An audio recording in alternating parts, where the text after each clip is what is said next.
வணக்கம் மக்களே, இது ஆச்சரியங்களின் அணிவகுப்பு 12 டக்கர். நமக்கு எவ்வளவு பெரிய டென்ஷன் இருந்தாலும் ஊஞ்சல்ல கொஞ்ச நேரம் அப்படியே ஆடணும்னா மனசு ரிலாக்ஸ் ஆயிடும். அப்படிப்பட்ட ஊஞ்சலை பத்தின 12 டக்கரான தகவல்கள் உங்களுக்காக. ஊஞ்சல் ஆடுற பழக்கம் இன்னைக்கு நேத்து வந்ததில்ல. மனித நாகரிகம் தொடங்கின காலத்துல இருந்தே ஊஞ்சலை கட்டி நம்ம ஆடி இருக்கிறதுக்கான நிறைய வரலாற்று குறிப்புகள் கிடைச்சிருக்கு. சூப்பர்ல.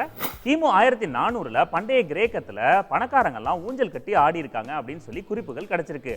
ஹாகியா ட்ரியாடா அப்படின்ற இடத்துல அகழ்வாராய்ச்சி பண்ணப்போ மர வேலைப்பாடுகள் நிறைஞ்ச 2 மரங்களுக்கு நடுவுல மரப்பட்டைகளை காய வச்சு ஸ்ட்ராங் ஆக்கி அதுல ஊஞ்சலை செஞ்சு அதுல ஆடி இருக்காங்க. சின்ன வயசுல நம்ம ஆலமர விழுதுல ஊஞ்சல் செஞ்சு ஆடுவோம். சூப்பரா இருக்கும்.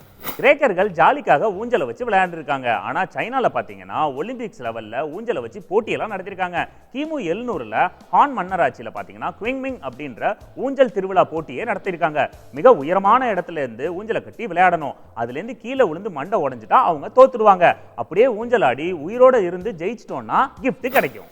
சைனால கிமு 470ல ஜாங் மன்னராட்சி நடந்தது. அப்ப டுவான் அப்படின்ற கொடூரமான ஊஞ்சல் போட்டியெல்லாம் நடக்கும். அதுல என்ன விஷயம் நடக்கும்னா, கடலுக்கு நடுவுல 2 படகை நிறுத்தி அந்த படகுக்கு இடையில ஊஞ்சலை கட்டி அந்த படகு ஆடினாலும் ஊஞ்சல்ல இருந்து கீழே விழுவாம ஆடணுமா. அது மட்டும் இல்லாம மலைகளுக்கு உச்சியில 2 பாறைகளுக்கு நடுவுல ஊஞ்சலை கட்டி அதுல ஆடணுமா. இந்த மாதிரி போட்டியெல்லாம் வச்சிருந்திருக்காங்க. அதாவது உயிர் ஊசலாடுதுன்னு கேள்விப்பட்டிருப்போம்ல, அந்த மாதிரி போல. அந்த காலகட்டத்துல எல்லாம் அவ்வளோ டெக்னாலஜி இல்லாததுனால 2 மரத்தை வெட்டி அதை தூணா அமைச்சு அதுக்கு நடுவுல பட்டு இலைகள், அப்புறம் நூல் இலைகள், அப்புறம் மெல்லிசான மரப்பட்டையை ப்ராசஸ் பண்ணி அதை ஸ்ட்ராங் ஆக்கி அது மூலியமா ஊஞ்சல் செஞ்சு அதுல விளையாண்டுருக்காங்க. அது மட்டும் இல்லாம பணக்காரங்க மன்னர்கள் எல்லாம் மர வேலைப்பாடுகள் அதிகமா அப்புறம் டிசைன் அதிகமா இருக்கிற ஊஞ்சல்களை கட்டி விளையாடி இருக்காங்க. கிமு 100ல பாத்தீங்கன்னா இப்ப இருக்க மெக்சிகோல அந்த காலத்துல மக்கள் நிறைய பலதரப்பட்ட டிசைன்ல ஊஞ்சல்கள் செஞ்சு அதுல விளையாண்டுருக்காங்க.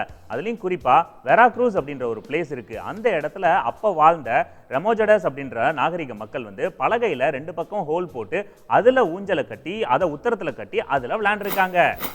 ஊஞ்சல்கள்ல இப்ப பலதரப்பட்ட மாடல் இருக்கு. இதெல்லாம் உருவானது 1700களுக்கு அப்புறம் தான். அப்போ பிரான்ஸ்ல கைவினை கலைஞர்கள் நிறைய பேர் இருந்தாங்க. அவங்க ஏதாவது புதுசா பண்ணணும் அப்படின்னு யோசிச்சுட்டு இருந்தப்போ அவங்களுக்கு லட்டு மாதிரி கிடைச்சது ஊஞ்சல்கள். ஊஞ்சல்கள்ல என்னென்ன விஷயத்தை புதுமையா புகுத்தலாம் அப்படின்னு யோசிச்சு உலோகங்கள், அப்புறம் மெட்டல், இன்னும் சில பல மெட்டீரியல்ஸை யூஸ் பண்ணி பல டிசைன்ல ஊஞ்சல்களை செஞ்சு இந்த உலகத்தையே அசத்துனாங்க.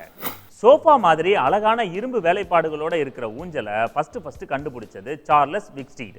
1920ல இவரு ஊஞ்சல்ல இரும்பை வச்சு வெல்டிங் பண்ணி டிசைனா அந்த மாதிரி ஊஞ்சலை அரேஞ்ச் பண்ணாரு. இந்த அழகுல மயங்கின பிரிட்டிஷர்ஸ்ல நிறைய பேர் அவங்களோட அரண்மனைகள்ல இந்த மாதிரி ஊஞ்சலை வாங்கி நிரப்புனாங்க.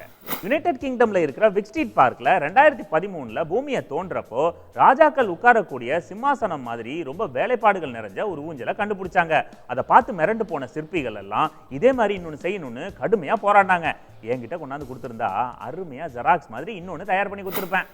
ஊஞ்சல் ஆடுறது ஜாலிக்காக மட்டும் இல்ல, அதுல ஹெல்த் பெனிஃபிட்ஸும் நிறைய இருக்கு. ஊஞ்சல் ஆடும்போது நம்ம ஸ்ட்ரைட்டா உட்காந்து கையை உயர்த்தி 2 பக்கமும் பிடிச்சிக்கிட்டு ஊஞ்சல் ஆடும்போது நம்மளோட முதுகெலும்புல ரத்த ஓட்டம் சீரா பாஞ்சி மூளை ஃப்ரெஷ் ஆகுது.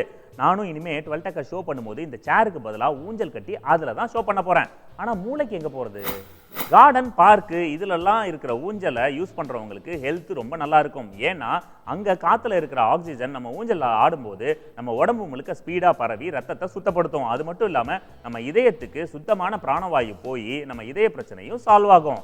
இங்க பார்க்குக்கு போனா ஊஞ்சல் ஆடுவாங்க. நம்ம எப்பயுமே சாப்பிட்டதுக்கு அப்புறம் மிதமான ஸ்பீட்ல ஊஞ்சல் ஆடணும்னா நம்ம சாப்பிட்ட சாப்பாடு சீக்கிரம் டைஜஷன் ஆகும். அது மட்டும் இல்லாம ரொம்ப டென்ஷனா இருக்கு அப்படின்னு சொல்லிட்டு ஊஞ்சல் ஆடணும்னா நம்ம மனசும் ரிலாக்ஸ் ஆகும். நம்ம திங்கிற தீனிக்கு ஊஞ்சல் ஆடினா எல்லாம் வெளில வந்துருமே. ஓகே மக்களே, மீண்டும் சந்திப்போம். இது ஆச்சரியங்களின் அணிவகுப்பு 12 டக்கர் வித் மீ, உங்கள் துரைராஜ் ஜெயசீலன்.